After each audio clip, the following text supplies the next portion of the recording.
আপনাকে জানাচ্ছি চুলের উপকরণ বানাচ্ছি। 1 কাপ জল বড় কাপে, এই যে জল টকবক করে ফুটছে, এই যে আমি অ্যালোভেরাগুলো দিয়ে দিলাম। তারপর দেবো কালো,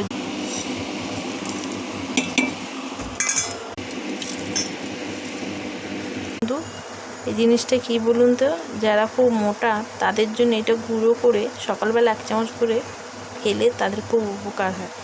তো এটা আমি ওই জলটার মধ্যে দেব।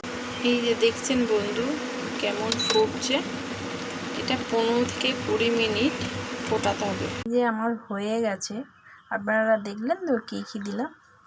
এইগুলো দিয়ে, উপকরণগুলো দিয়ে চুলের এই জিনিসটা বানাবে। উপকরণটা দিয়ে আপনাদের চুল ভালো থাকবে, সুস্থ থাকবে চুলগুলো, এবং উঠবে না এবং লম্বা হয়ে যাবে, চুল সিল্কি।